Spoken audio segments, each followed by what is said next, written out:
My fiancé wanted a break for another guy, so I walked away and moved cities. Imagine believing you found your soulmate, only to have your entire world shatter when they casually ask for a break because of another man. And then, after you try to pick up the pieces and move on, they just won't let go. It all started in mid-2022. I met Sarah at work, and we clicked instantly. I fell hard and we started dating. But early on, a petty disagreement spiraled out of control. Sarah didn't just end things, she made a huge scene in front of everyone at work. I was devastated, but I wasn't ready to quit my job. Eventually, though, the pain of seeing her every day became unbearable. My heart ached constantly, so I quit and searched for a new beginning. 4 months, we lived in the same city, running into each other constantly. We started talking again, and despite the lingering feelings, a part of me couldn't bring myself to consider getting back together. What she had done, especially in front of our colleagues, had deeply wounded me. But then, she confessed her regret. She said ending things over something so trivial, and doing it so publicly, had haunted her. She sounded genuinely sorry, and I could see the truth in her eyes. I took a leap of faith, asked if she wanted to try again, and she said yes. By early 2023, we were officially a couple once more. The next year was a dream. Everything was perfect. We talked about marriage, about building a future together, and I finally felt ready to take that monumental step. I decided to surprise her with a proposal and started working extra hours, saving every penny for a house where we could begin our married life. I kept it all a secret, wanting the surprise to be grand. Then, out of nowhere, she requested a break. I was blindsided. When I pressed her for a reason, she refused to explain. Around the same time, I noticed she'd been talking nonstop about a new guy at her job. Then, just as suddenly, she stopped mentioning him altogether. A cold dread settled in my stomach. Something was terribly wrong. Confused and deeply hurt, I reached out to my close friend Emily, who still worked with Sarah. I poured out my frustration, asking if she knew anything. Emily said she didn't, working in a different department, but promised to snoop around. A few days later, she called me back with a gut punch. Sarah had been feeling distant, especially with my longer hours, and some of her coworkers were actively encouraging her to take a break, even trying to set her up with this new guy, claiming they'd be a better match. That's when I broke down and told Emily everything. My secret proposal plans, the house, the reason for all the extra work. I wanted to give Sarah the world.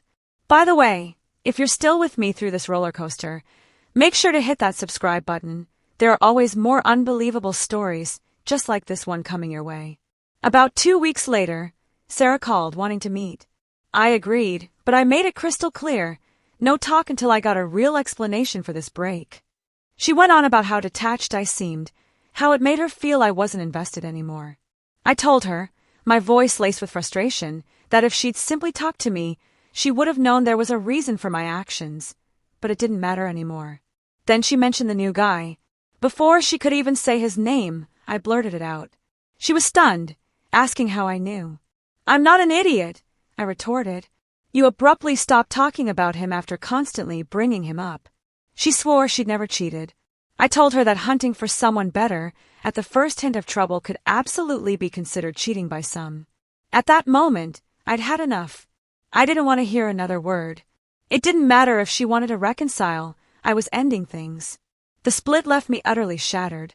I couldn't bear to be in the same town, to breathe the same air. I requested a transfer at work and used the money I'd saved for our house to start over in a new city, hoping to escape the crushing weight of heartbreak. Later, Emily, the friend I'd confided in, tearfully apologized. She confessed that she had made a terrible mistake by telling Sarah about my proposal plans, and that Sarah had burst into tears upon hearing it. Emily's honesty was appreciated, but it couldn't change the outcome of my shattered dreams. By mid-December last year, I returned to my hometown for Christmas and New Year's. Friends organized a party to bring everyone together, as many of us, myself included, had moved away. Sarah was also invited. We barely spoke that night, just a stiff hi in passing. I caught a glimpse of her, smiling, laughing with a group of women. That smile, once so cherished, recalled so many memories. A confusing surge of old feelings washed over me, immediately followed by the crushing realization of how things had ended. How messed up am I? I wondered, that I still feel this way? Despite those residual emotions, the hurt and anger were still raw. Looking back, I started to resent myself. I should have paid closer attention to how she felt. I should have told her about the extra work. Perhaps things could have turned out differently. Later that evening, a friend casually mentioned that Sarah's relationship with the guy at work had only lasted a few months. My vacation ended on January 6th, and I planned to return to my new city that Friday. A friend from home called, saying he had a favor to ask on behalf of someone else, warning me I wouldn't like it. My stomach dropped. It was Sarah. She was moving to my city to work for a relative's company, and she needed a ride. Could I take her? I didn't even think about it. No. The thought of being trapped in a car with her for hours, the excruciating embarrassment, was too much. I wasn't prepared to put myself through that again. He insisted we talk, but I wasn't having any of it. I returned to my new life. Then, last week, during a run, I stopped at a park to catch my breath. A familiar voice said hi. It was Sarah. She tried to start a conversation, asking how I was, emphasizing we hadn't really talked at the party. I cut her off instantly. I don't want to speak with you. She told me not to be like that we should have a chat. I refused. She questioned how I could still dislike her after over a year and everything we'd been through. My reply was truthful, direct. It's not resentment. Thinking about you, talking about you, even seeing you still hurts a lot. That's why I can't talk to you. She insisted that was exactly why we needed to communicate. I saw no point. I simply walked away. Sarah has tried to approach me twice since then, and both times I've turned her down. Some of our mutual friends believe I'm being overly harsh, that I should talk to her for closure. Others argue that torturing her for the rest of her life is unacceptable. But that's not what this is about. I genuinely harbor no anger or ill will towards her anymore. I admit I share some of the blame for how things unfolded, but the sting, the raw pain, is still there. I can't talk to her because it feels like reopening an old wound that has never fully healed. After all of this, I blocked her everywhere. In the last couple of days, it seems her persistence has backfired. Some of our shared acquaintances, even those who initially suggested I talk to her, grew tired of her continuous attempts to reach me. They seem to have turned against her. Emily, the friend I had vented to, even posted cryptically about stalkers on social media. She didn't name Sarah, but many understood. I'd also seen comments suggesting Sarah was actively stalking me, her job in the same city, her serendipitous arrival in the park. For what it's worth, I know her uncle owns a company here, so that could be the real reason she moved, but I wasn't going to investigate. Things had been quieter. Friends had dropped the subject, and Sarah hadn't attempted to contact them again. That was until yesterday. I was watching a UFC event with coworkers. As it ended, my phone rang. A mutual friend called, saying she had spoken with Sarah and asked if she could relay a message. I sighed, urging her to get it over with quickly. Sarah, apparently, knows why I don't want to talk to her. She vowed she wouldn't contact me again, but still believed we should communicate, and the door was open if I ever wanted to discuss. I told my friend I had no message to return and begged her not to bring Sarah up again in our chats. If what Sarah said is true, it's a relief, but I'm not holding my breath. I wouldn't be surprised if she tried something different. Perhaps she believes that giving me space will compel me to approach her, but it will not. That chapter of my life is currently closed. I simply want to focus on myself. I doubt I will be dating anyone anytime soon. If there's one thing I've learned, it's that I should get to know individuals better before committing to a relationship. I've also been thinking about how loosely I use the term friend. That's another aspect of my life I need to reconsider. Some of the people I've called friends have shown that they don't have my best interests at heart. A couple of folks mentioned therapy, and I'll confess, it's something I've thought about. For the time being, I'm allowing myself to heal on my own, but if I don't feel better after a while, I'll look into it further. Weeks passed in blissful silence. No Sarah. No one even mentioned her. It was peaceful. Then, last Tuesday, February 11th, I received a direct message from Sarah's mother. She stated she wanted to apologize for her daughter's actions and requested me to call her. I've always had a good relationship with Sarah's parents. They are genuinely lovely individuals, and even during both breakups, they were always respectful and never overstepped. I didn't want to talk about Sarah anymore, but I also didn't want to avoid her mother. After considering it for a few minutes, I decided to phone her. I made a silent pact with myself. If she tried to get me to communicate with Sarah, or anything like that, I would gently end the call. When she responded, she put me on speaker, so Sarah's father could join us. I almost expected to hear Sarah's voice, but thankfully, that didn't happen. The conversation was actually very good. They began by apologizing for Sarah's recent actions. I quickly informed them there was nothing to apologize for, but they insisted, claiming it was the right thing to do. They also said that they had no idea what was going on until recently, when they finally found out. They called Sarah and had a lengthy conversation with her. Her father confessed that the chat was more appropriate for an adolescent than an almost 30-year-old woman. Sarah vowed that she would stay away from me and seek therapy. A profound sense of relief washed over me. Not just for myself, but also for her. Everything that happened between us was not ideal, but I sincerely wish her the best. I hope she finds happiness. Before we hung up, I thanked her parents and expressed how much I admired and respected them. And in that moment, for the first time in what felt like forever, I truly believed this painful, convoluted chapter of my life was finally, irrevocably closed. Sarah would never violate her parents' trust. It wasn't the closure I thought I needed from her, but the closure I received from the people who truly cared. And that, I realized, was more than enough. So tell me, if you were in my shoes, after all that relentless pursuit, how would you have handled that final call with her parents? Would you have accepted their apology, or would the hurt have been too deep to even pick up the phone? The words still echo in my mind. Why don't you just disappear? My stepdaughter spat, her voice laced with venom. And then the gut punch, my wife joining in. We'd be better off without you. I didn't say a word. I just packed my bags that morning, my world crumbling around me. My phone exploded with 13 missed calls. Something felt wrong as I walked into our living room. The house was abnormally silent, but that wasn't all. My gaze swept the room, trying to pinpoint what was off. Then it hit me. All of our family photos looked different. I stepped closer to the enormous frame above the fireplace, a cherished memory from our Yellowstone trip last year. The photo was there, but I wasn't. Every single picture of me had been painstakingly erased, leaving embarrassing, empty gaps in family memories spanning the previous 3 years. I stood there, my coffee growing cold, when I heard Stella's upstairs door softly close. My stepdaughter's footsteps paused at the top of the stairs. She'd obviously seen I was awake. After a brief hesitation, she walked down, phone in hand, pointedly avoiding eye contact as she headed toward the kitchen. "Morning," I said, my tone calm. The hush that followed was thick with unspoken intent. 3 years. That was how long I'd been in Stella's life. 3 years of gradually establishing trust, of movie nights and math homework assistance, of trying to be present without overstepping.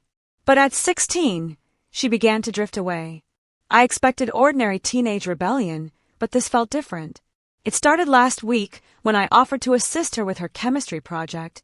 She'd been struggling, and I just figured it didn't matter what I thought. Her remark was like a slap. "Stop pretending you care about my grades. You're not my real dad." I'd heard variations of that before, but something about her tone was different, sharp and intentional. My wife, Delilah, was in the kitchen and must have heard, but she did not say anything.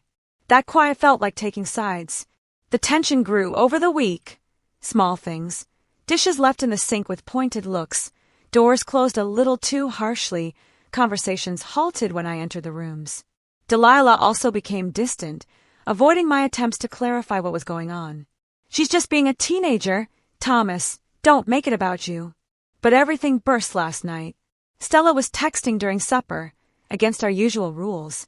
When I gently reminded her, she threw down her phone. "God, why are you always policing everything I do? Why can't you just leave me alone?" "Stella," I said, "I'm just trying to what? Play dad. I already have one." She stood up, the chair scraping against the floor. "Why don't you just disappear? Nobody asked you to try so hard. It's pathetic." I looked at Delilah, unsure what I was expecting. Support, mediation. Instead, she calmly placed her fork down and murmured, "Maybe we'd all be better off if you did." The words hung in the air like smoke, suffocating. 3 years of memories flew through my mind. The day Stella first laughed at one of my corny dad jokes, the night she called me in tears after her first boyfriend broke up with her, and Delilah's proud smile when Stella requested me, not her mother, to help her pick out her prom outfit. I stood up slowly, my food half finished. "Okay," I replied simply. "Okay. Okay what?" Stella demanded, but something flickered in her eyes. Uncertainty, perhaps. "If that's how you both feel, okay." I strolled upstairs to our bedroom and took out my old duffel bag. I could hear them whispering downstairs, but no one came up while I gathered enough clothes for a few days. I noticed my hands weren't shaking. I felt strangely, eerily relaxed. Stella had most likely returned to her room by the time I descended. Delilah stood at the kitchen doorway, arms crossed. "So you're just leaving? That's your solution?" "You said you'd be better off," I responded, looking for my keys and wallet. "I'm respecting that." "That's not. I didn't mean." She paused, pride, wrath, or something else keeping her from saying what she truly wanted to. I took up my purse. "I'll be at Ryan's. I'll figure out something more permanent soon." I hesitated at the doorway. You know, when Stella said those things before, it hurt. But hearing you agree, that broke something, Del. I drove to Ryan's apartment in solitude. He looked at me, understanding everything without a word, and immediately set up his guest room. That's the type of friend he is. I turned off my phone and took a sleeping pill from my emergency travel box. This morning, I awoke to sunlight flowing through unfamiliar drapes. When I eventually turned on my phone, it was flooded with notifications. 13 missed calls, 8 from Delilah, 3 from Stella, and 2 from Quinn, my sister. 27 text messages. For voicemails I haven't listened to yet. I'm sitting in Ryan's guest room, watching the morning traffic below, thinking about the empty places in our family portraits. Maybe they were always there, but I didn't want to see them. My phone vibrates again. It's Stella. After everything that has transpired, I find myself staring at her name on the screen, wondering what is so urgent right now. But I am not ready. Not yet. Walking away isn't always the hardest part. It's deciding whether to walk back. First and foremost, I'd like to thank everyone who left positive comments on my previous post. I did not expect such a large response.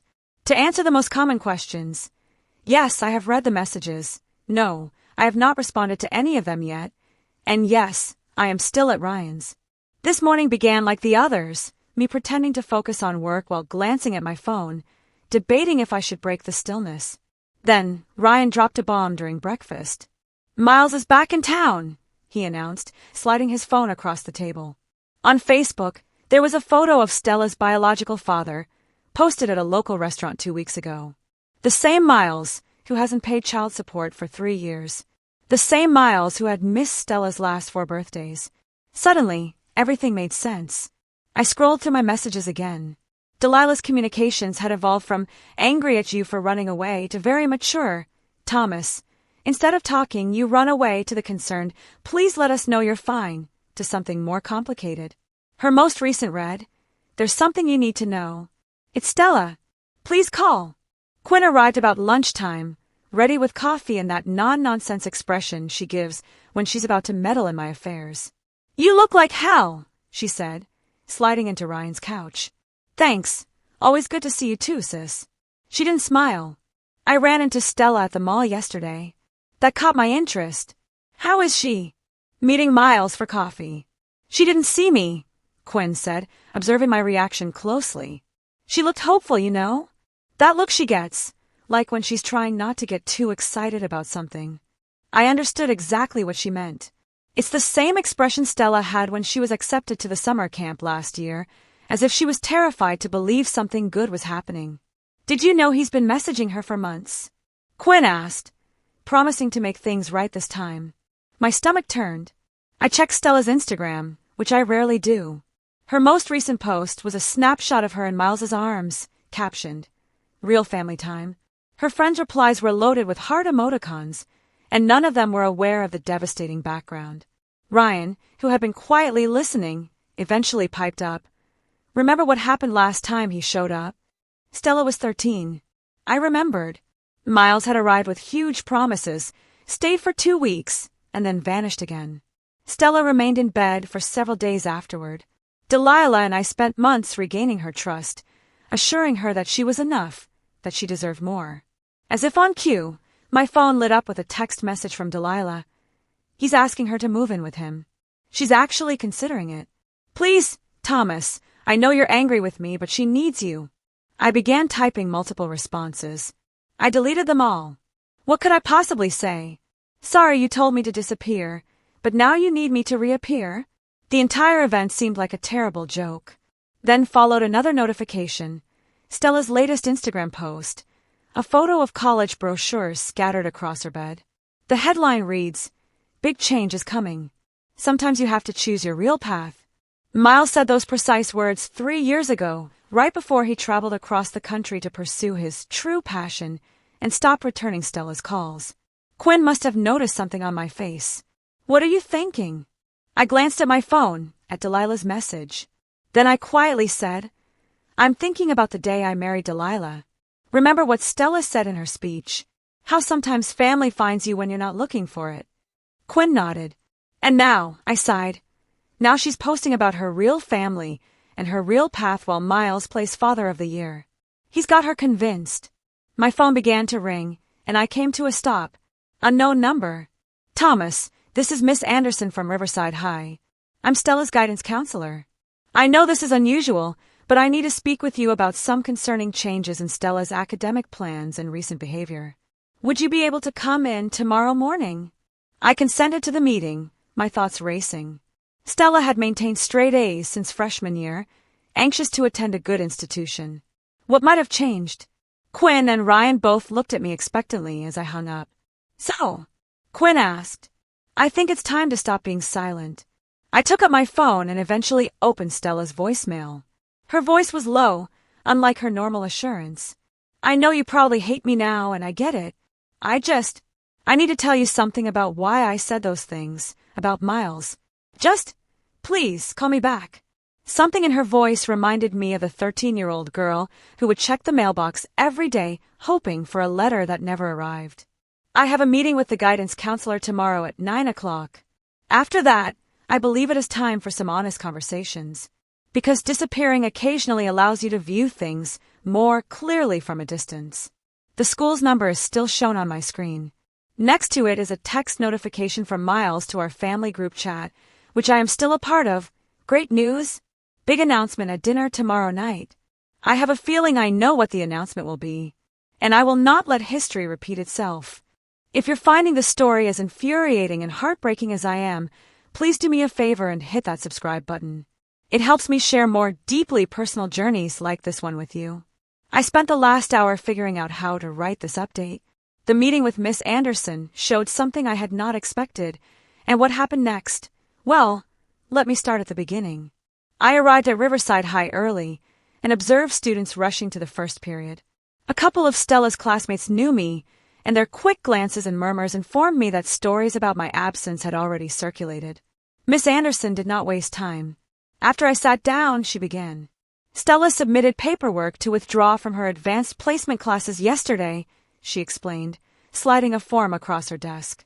She's also dropping out of the French club and student council. When I asked why, she said she's transferring schools next semester. My chest tightened. Stella battled hard to get into these programs. She had been counting on extracurricular activities to help her college applications. There's more, Miss Anderson added. Last week she asked me to send her transcripts to 3 different schools, all in California. She halted and attentively observed me. The same city where Miles recently purchased property. That's when things started falling into place. I brought out my phone and showed her Miles's huge announcement text. Let me guess, I said, a sickening feeling growing in my stomach. He's opening a new business out there. She nodded. Stella mentioned something about a startup. Said her father needs family investors to get it off the ground. The familiar nauseous feeling returned, the same one I'd received 3 years ago when Miles persuaded Delilah to lend him money for a sure-thing business endeavor. We never saw that money again. I left the school and drove directly to our house. Delilah's automobile was in the driveway. I could see her pacing in the kitchen with a phone to her ear. She saw me and ran to answer the door before I could knock. He asked her for money, she replied promptly. Her college fund. He's been filling her head with promises about this tech startup, saying that if she invests now, she'll make enough to pay for any college she wants. Where is she? Coffee with Miles again. Delilah's voice broke. I tried telling her it's a scam, but she accused me of being jealous that he's finally stepping up. She said, at least he believes in her dreams. I sat down at the kitchen counter, the identical location where everything collapsed a week ago. Why didn't you tell me he was back? I tried to handle it myself, she exhaled. I wondered if I could keep them apart. She shook her head. Then you and Stella got into an argument, and she said terrible things, and I just panicked. I sided with her because I was terrified not to. She'd go all in for him. Before I could react, the front door opened. Stella walked in. She froze when she saw me. She looked different, makeup applied carefully, dressed in an expensive jacket Miles had most likely purchased for her, but her eyes were crimson. What are you doing here? She asked, however, her voice lacked its typical sharpness. Are you dropping your AP courses, really? I kept my tone gentle. What happened to Stanford? Plans change, she murmured, avoiding my gaze. Dad says, Miles says, I said gently.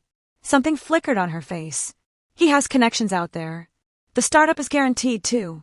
As if the classic car dealership were guaranteed, or a food truck franchise. I took out my laptop and opened the documents that I had spent the morning gathering. I did some digging. Want to know Miles' current company registration status, or his credit report, or about the 3 ongoing cases from his previous guaranteed investment opportunity. Stella's hands trembled as she grabbed the laptop. With each click and document, the careful facade cracked a little more. When she reached the lawsuit filed by his prior stepdaughter's grandmother to collect college funds he had borrowed, the first tear flowed. He said, she swallowed hard, he said he had changed. He wants to make up for lost time. That we could be a true family. If. She paused and looked up at me. He said I needed to prove I was choosing him.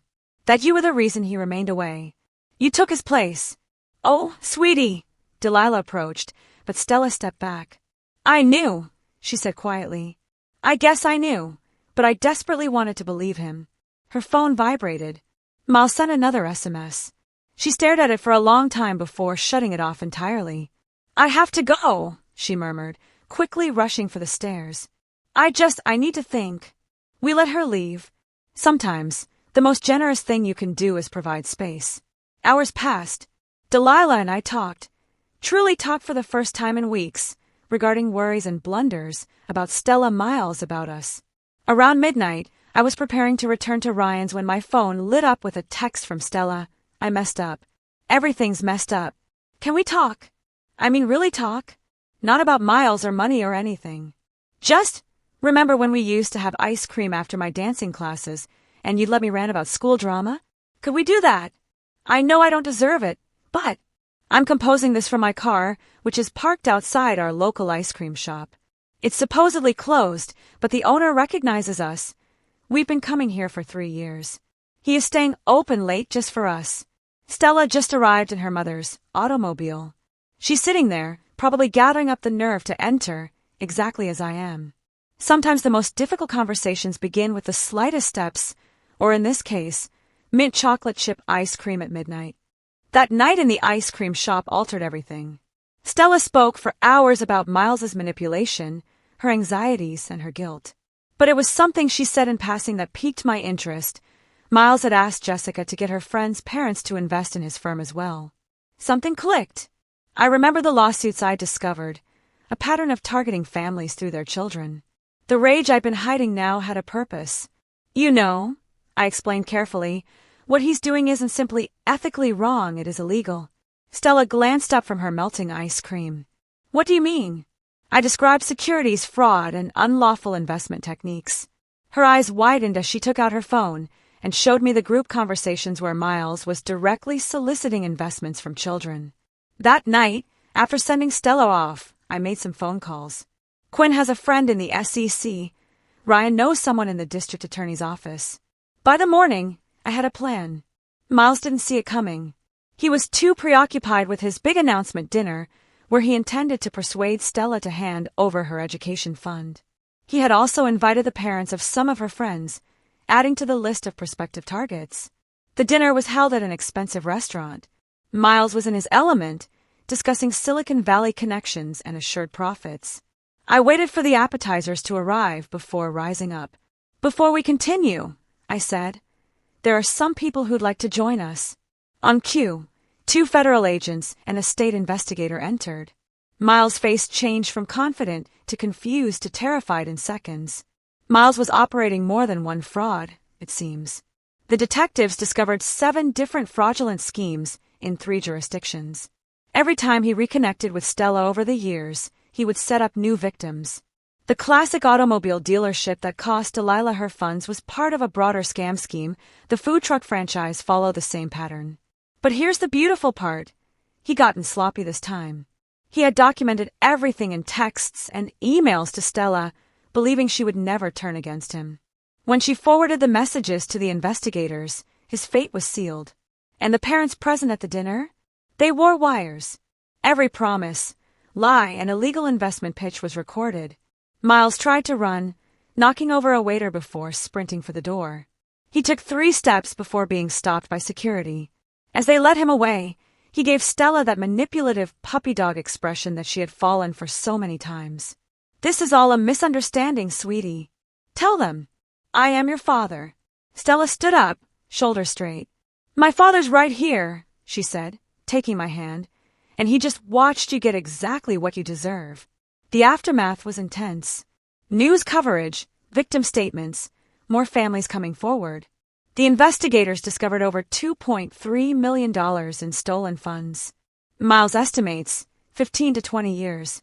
His startup consisted solely of a website and some stolen photos of a real tech company's office. But the true victory was not witnessing Miles' arrest. It was the brief moments that followed. Stella placed all of her photos with Miles in a box and donated them to the prosecution. "Evidence," she said with a hint of her old smile. She reapplied to her AP courses. In light of the circumstances, the school was understanding. Instead of being angry, her friends' parents formed a support group for families impacted by similar scams. Something good came from something bad. Stella asked me last night for help with her college essays. "I have a pretty unique story now," she explained. "How many people can write about bringing down their biological father's fraudulent empire? Delilah and I are in counseling. There is trust to rebuild and wounds to heal, but watching her meticulously place my photos back in the family albums and straighten each one, that expressed more than words could." Stella came down early this morning for breakfast. She carried an envelope with her. "I found this in my room," she explained, passing it across the table. "Miles asked me to send it last week. It is investment documentation for his startup. I figured you would want to add it to the evidence file." I stared at the envelope, then at her. "Do you want to deliver it to the investigators together?" She grinned, the genuine, unrestrained smile I had missed. "Can we get ice cream afterwards?" Some may argue that the vengeance was excessively severe. Whatever happens, that family is still family. However, a real family does not strive to take your future. A real family will protect you, even if it means shielding you from other relatives. Miles' sentencing date is next month. Stella plans to read a victim impact statement. She spent weeks working on it, painstakingly rewriting each word. She requested me to review it yesterday. "It needs a good ending," she went on. "Something that shows I'm not just his victim anymore. I believe she's already found that ending. It's in the way she holds her head up right now, and how she assists other children in identifying similar schemes. In the college brochures on her desk, her actual route, not the one Miles attempted to sell her. Moving on sometimes entails ensuring that the past does not harm others. And sometimes, the finest retribution isn't simply watching someone face consequences. It is thriving despite them. We're having a family meal tonight, only the 3 of us. Stella's making her famous pasta sauce, which she learned while watching cooking videos with me during lockdown. Normal, boring, and wonderful things related to the family. Miles will have plenty of time to ponder about these things from his cell. That night, under the soft glow of the ice cream shop lights, and later, watching Miles finally face justice, I understood something profound. Family isn't just about blood. It's about who shows up, who fights for you, and who helps you stand tall against the very people who try to break you down. And sometimes, the most powerful act of love is also the most unforgiving. What's the hardest truth you've ever had to face about someone you loved, and how did you find the strength to protect yourself and your family from it? Share your thoughts below. I'm truly curious.